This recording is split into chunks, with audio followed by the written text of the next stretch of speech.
Nakapunta ka na ba sa Intramuros? Narinig mo na ba yung mga kwentong kababalaghan dito? Hi guys, this is me again, Ed Beast, and welcome back to my channel. Kung mahilig ka sa mga kwentong horror, mystery, and urban legend na i-deliver na story format, nasa tamang channel ka. Kaya huwag mo kalimutang mag-like and subscribe para updated ka sa mga bago nating episodes. Kaya kung mahilig ka sa mga kwentong nakakatakot, tara, sabay-sabay tayong matakot.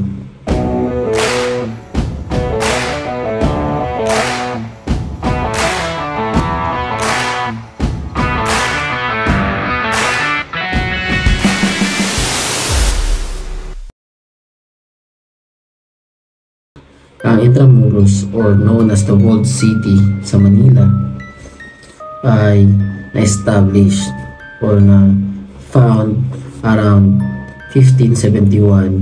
So, this was the Spanish era, or ito yung mga time na nag-colonize yung mga Spanyol sa atin.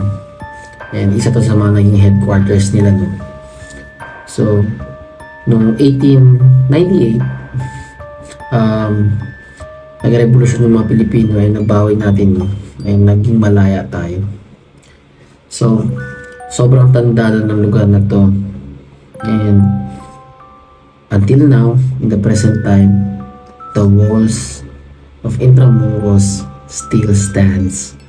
And sobrang daming historical background maririnig mo dito.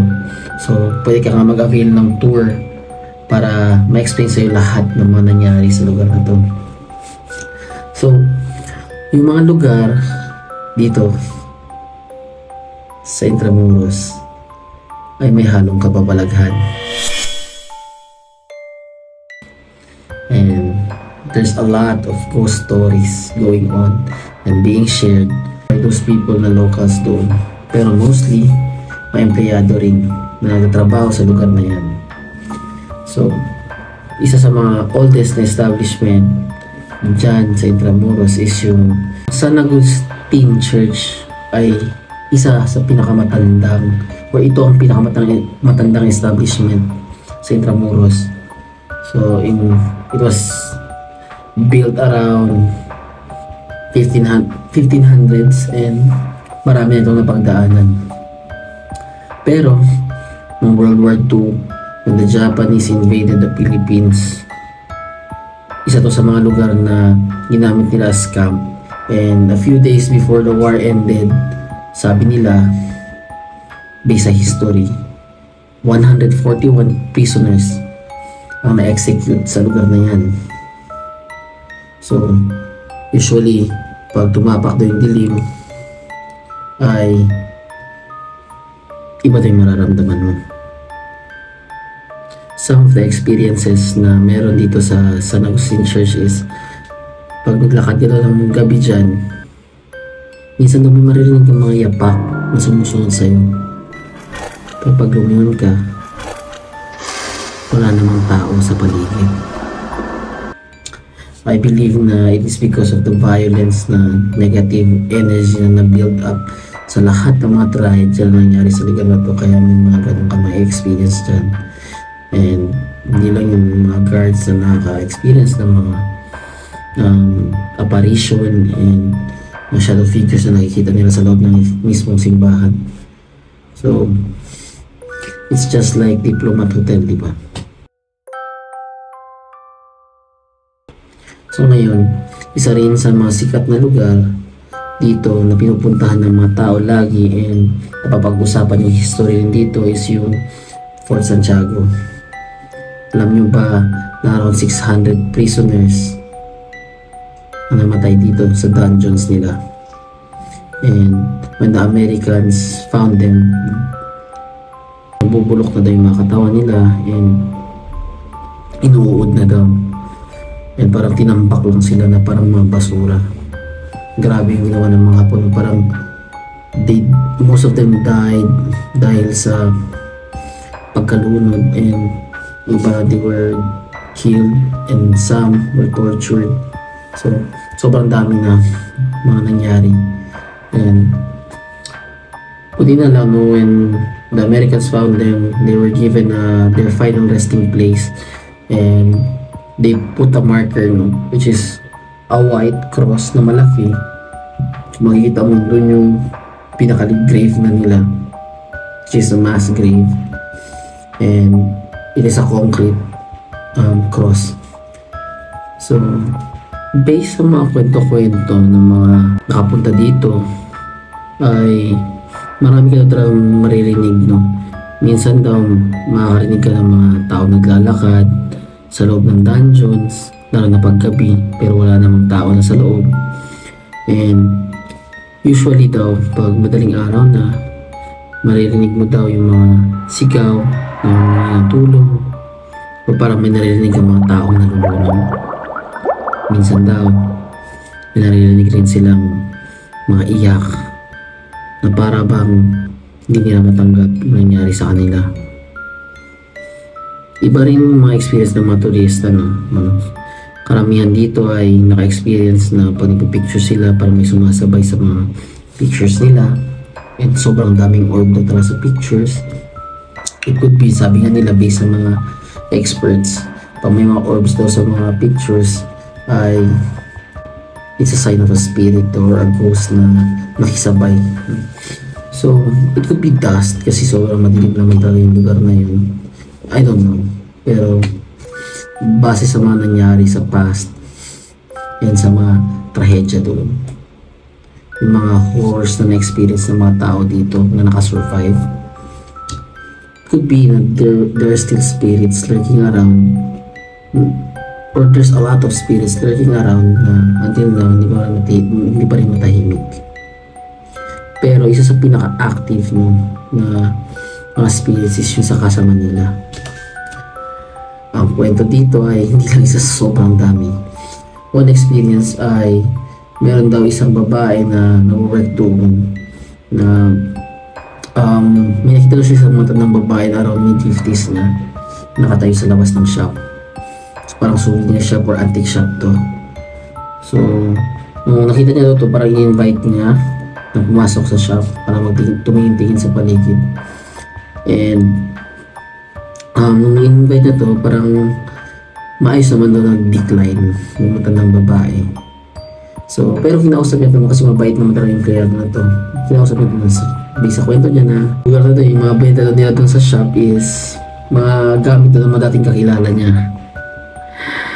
Mga dating kakilala niya, okay. Nung sinabi niya to, nung sinabi ng mga babae ito na nakatira rin sa lugar na to dati, na-realize yung empleyado na hindi na tao yung kausap niya, kundi isang kaluluwa.